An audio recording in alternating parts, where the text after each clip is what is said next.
The sharp spray of salty water hits your face as you're pulled toward a longship. This is the last familiar feeling you may ever know. You're 17 years old, standing on your island's rocky coastline, and everything you knew has fallen apart in seconds. The men dragging you speak strange words you don't understand. Their rough laughter sounds like dogs barking. Thick ropes dig into your wrists and hurt behind you. Smoke rises from what's left of your village, burning your throat. It's like a funeral for the life that just died. You're no longer someone's daughter or friend. You're a prize, a stolen treasure. And this is only the first step on a path that will become darker than you can imagine right now.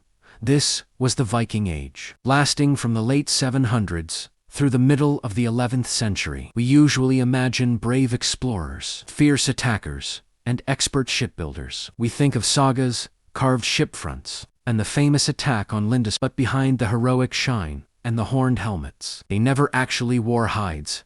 A harsher truth. For centuries, the Norse economy relied heavily on a huge, organized, and frightening trade in human beings. Slavery wasn't just a side result of stealing. It was often the main goal, the most valuable reward a raid could bring. From the rocky shores of the British Isles to the forests of Slavic lands to the east, thousands of women were captured, their names taken away, and sold into slavery. This isn't a made-up tale created for excitement. Its history is rebuilt from Viking law books, from the short but terrible records left by monks, from graves and ship burials dug up from peat and dirt, and from the coldly factual notes of Arab messengers who did business with Norse traders. If you're interested in real, unpolished history, consider subscribing and drop a comment telling us where you're watching from. Now, let's step inside the system that made this trade work. Because most of all, it ran like a business. Popular stories show raids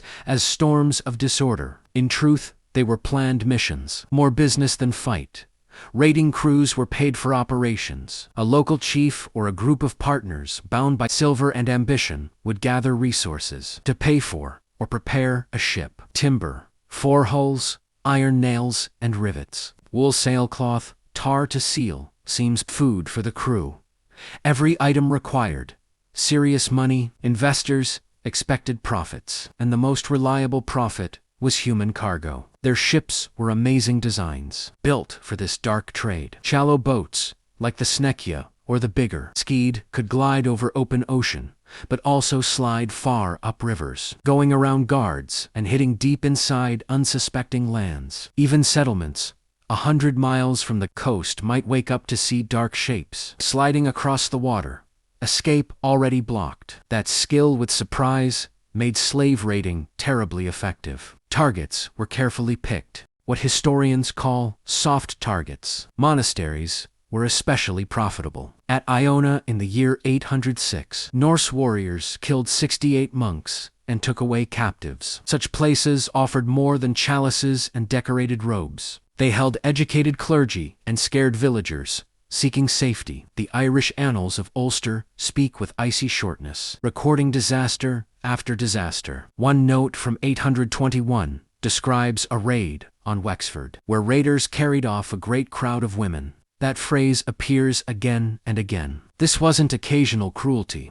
It was the business plan. Once taken, a woman's identity disappeared. She stopped being a daughter, wife, or sister. She became a thrall, the Old Norse word for slave. Even the language shows how deeply dehumanizing this role was. Legal texts often referred to thralls in the neuter gender, listing them alongside oxen or sheep as part of a farm's property. They were a term meaning both cattle and wealth. Under Norse law, a thrall was not a legal person, but an object. She had no rights. A master could hit or kill her without punishment. Iceland's GRG's law book said that a thrall's testimony carried no weight. She could not own important property or make a lawful marriage. Her children inherited the same chains, making sure the cycle continued. Free women's lives were protected by webs of fines and honor codes. A thrall's life was protected by nothing. The fall began the moment she was marched from her home. Captives were roped together, driven 4 miles to beaches where sleek longships waited. There, they were pushed aboard, packed among stolen goods and armed men for voyages lasting weeks. Picture the scene. dozens of shivering figures, crowded into an open hull, barely 70 or 80 feet long, soaked by freezing spray, given only scraps of food and water. Sickness spreads fast. Terror gripped everyone. Many died before reaching land. For survivors, the nightmare wasn't over. Waiting at the journey's end were the slave markets. Busy, merciless centers spread across Viking lands. They formed a network connecting Ireland, Britain, and far-off coasts to traders from Scandinavia and beyond, among them Dublin, known to the Norse as Dyflin, Bros, as one of Europe's most notorious trading places, a place where captives from every corner of the islands were bought, sold, and scattered to live off forced labor. From Dublin, women might be sold to Norse settlers in Ireland, shipped back to Scandinavia, or sent off to the new colonies of Iceland and the Faroe Islands. Yet the web of trade stretched far wider. Important markets thrived at Hiddeby on the modern German-Danish border, and at Birka, a bustling market on an island in Sweden's Lake Mal. These eastern gateways linked the Norse world to the great river routes of today's Russia and Ukraine. Along the famous Volga corridor, captives from Western raids and in even greater numbers from Slavic villages to the east, the Sakaliba, described by Arab writers, were funneled south toward the Byzantine Empire and the glittering Abbasid Caliphate. The size of this trade is almost beyond belief. The 10th century Persian geographer Ibn Rusta, describing the Rus, the Norsemen settled along these rivers, wrote, without hesitation, they attacked. The Sakaliba seized them, carried them to Kazarin and Bulgar, and sold them there. A girl taken from an English village might, first, be marched to Dublin, traded to another merchant, sent across the Baltic to Birka, and then forced down the Dnieper or Volga on a grueling trip, only to be sold yet again in Constantinople or Baghdad for Arab silver, silks, and spices. This is no guesswork. Archaeology has left a mountain of proof. Tens of thousands of Islamic dirham coins have been discovered in Scandinavia, especially on the Swedish island that served as a key junction in this network. These hoards of cut and bent silver speak silently of a thriving partnership between Norse traders and the Caliphate, a trade in which the North's most prized export was not furs or amber, but living people. At these markets, whatever pieces of dignity a woman still held on to were stripped away. She was handled like livestock. The Arab messenger, Ahmad ibn Fat, meeting Rus merchants on the Volga in the 900s, left a stark eyewitness account. He described them, setting up a bazaar beside the river, arranging their captives in rows. A trader, he wrote, might openly lie with a slave girl, while his companion watched. No curtains, no shame. It was a public display of total control, a tactic to prove value before the sale. Her body was a product to be demonstrated. After purchase, a woman's future depended entirely on her buyer's needs or wishes. The most common fate was endless, punishing hard work. As a thrall, she took on the heaviest household duties, the hardest work. She would rise long before dawn and collapse long after dark. Her routine was grinding grain with a cornstone until her teeth wore down, fetching buckets of water from icy streams, tending the longhouse hearth, brewing ale, preparing meals, washing heavy wool clothes in freezing rivers. Textile work was important to producing VAML, the coarse wool fabric that supported the Norse economy. Shearing, washing, carding, spinning, weaving. Each step demanded strength and time, and the entire business rested on the hands of enslaved women. Even Norse poetry captured the toll. The old poem Rgs Eula, which mythologized the birth of social classes, portrays thralls with knotted fingers, leathery skin, and aching joints. A poetic but brutally accurate image of lives spent in relentless labor. Science adds its own proof. Studies of Viking-era skeletons show that those buried with few belongings, likely slaves, often had poor diets and bones marked by heavy strain and malnutrition, a silent record of deprivation. But hard work was not the end of their suffering. For many, exploitation reached deeper. They were also pressed into sexual servitude. This part of Viking society is often softened or overlooked, yet the historical and archaeological sources leave no doubt. With no legal standing, A female thrall's body belonged wholly to her owner. He could use her whenever and however he wished. The law called it a right, not an offense.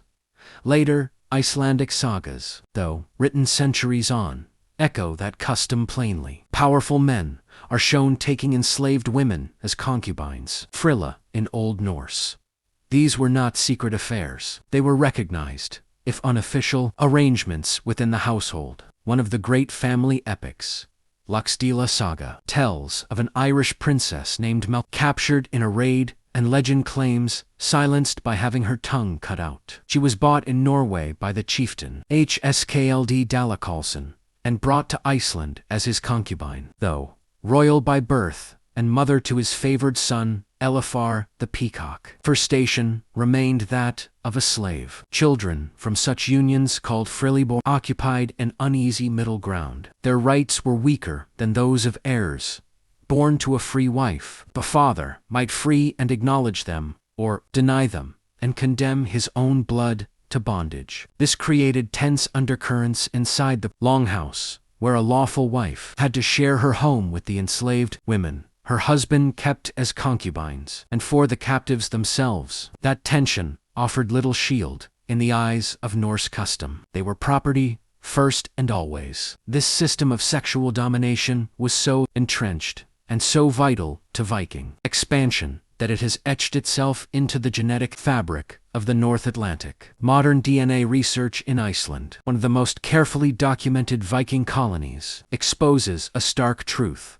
Studies of today's Icelandic people reveal that around 4/5 of the Y chromosomes belong to Norse male settlers. Yet more than 60% of their maternal lineages, the mitochondrial DNA passed only from mothers, trace back to Gaelic lands, mainly Ireland and Scotland. The numbers leave little room for doubt. Iceland's founders were primarily Scandinavian men who transported Celtic women across the sea. Considering the relentless Viking plundering of the British Isles at the time, it's almost impossible to believe most of these women journeyed willingly. They became the mothers of a new nation. But they arrived in fetters. Their genetic imprint, still carried by Icelanders today, stands as unspoken evidence of a mass migration driven by seizure and sexual servitude. For a handful of captives, the outcome looked different. If a woman's rank was clear, princess, noble, or the spouse or daughter of a king, she could be worth more as a bargaining chip than as a servant or concubine. The Anglo-Saxon Chronicle and other records describe Viking leaders detaining women or church officials to wring vast payments of silver, gold, or territory from desperate relatives. These hostages lived under constant dread, pawns in the dangerous diplomacy of the age, held by the very raiders who had burned their homes and cut down their kin. Yet ransom was not the darkest road open to a captured woman. One fate almost beyond comprehension reveals how religion, dominance, and violence could intertwine in Norse custom. Ritual sacrifice, both archaeology and written sources, attest that human offerings occurred and that enslaved women were sometimes selected as victims. The most detailed and chilling description again comes from the Arab envoy, Ahmad ibn Fadlan. While traveling along the Volga River, he witnessed the funeral of a powerful Rus chieftain. Part of the ceremony demanded that one of the man's enslaved women volunteer to die with him, destined to serve her master in the next world. But this volunteering was a fiction. As a thrall, she had no power to refuse. Ibn Fadlan recounts a grim 10-day ordeal. The chosen girl was dressed in fine clothes, plied with potent drinks, and urged to sing, though her songs, he noted, were mournful. She was led from tent to tent, where the dead leaders, senior retainers, performed ritual intercourse with her. After each act, they instructed her, "Tell your lord, I did this out of love for him." On the final day, the chieftain's body lay upon a ship drawn up on shore. The girl, dazed with the last strong draught, was escorted aboard by an aged woman known as the Angel of Death, the appointed executioner. She placed the captive beside her dead master, looped a cord around her neck, and handed the ends to two men. as they pulled tight. The old woman thrust a broad blade again and again into the girl's ribs. Her screams were drowned out by warriors pounding their shields. A deliberate effort. Enslaved women would not shrink from death when their own masters passed. Finally, the vessel was set aflame, carrying both lord and sacrificed servant into eternity. Ibn Fadlan's narrative is harrowing, but far from fantasy. Archaeologists have unearthed graves throughout the Viking world that hint at similar retainer deaths.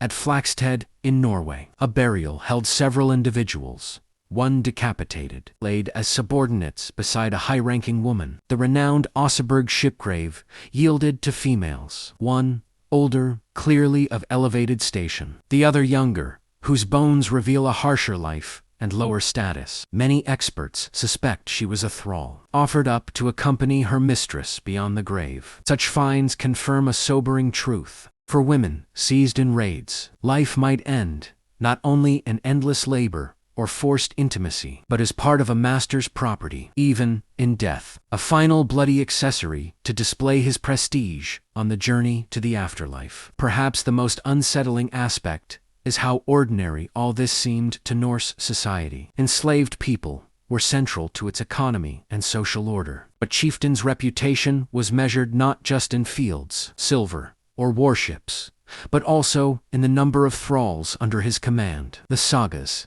the very literature that preserves their legends, treat bondage not as a crime or moral failing, but as a basic fact of existence. Slavery was stitched into the fabric of their culture, feeding the engine of conquest and colonization. Behind every saga hero or explorer stood unnamed women whose stories rarely made the parchment. Abducted mothers, concubines, servants, and sometimes sacrifices. Their labor wove the textiles that kept settlements alive. Their bodies bore the next generation. Some even shared their captors' pyres. To understand the Viking Age honestly is to confront these silenced lives. The hidden cost of expansion and fame, the grandeur of dragon-proud ships and tales of fearless raiders cannot eclipse the reality that for countless women, the Viking world was a cage, one from which only death or the rare chance of ransom offered release. This was not a culture wrestling with guilt over its own brutality. It was a society resting on exploitation, so familiar that few even questioned it. Freedom existed,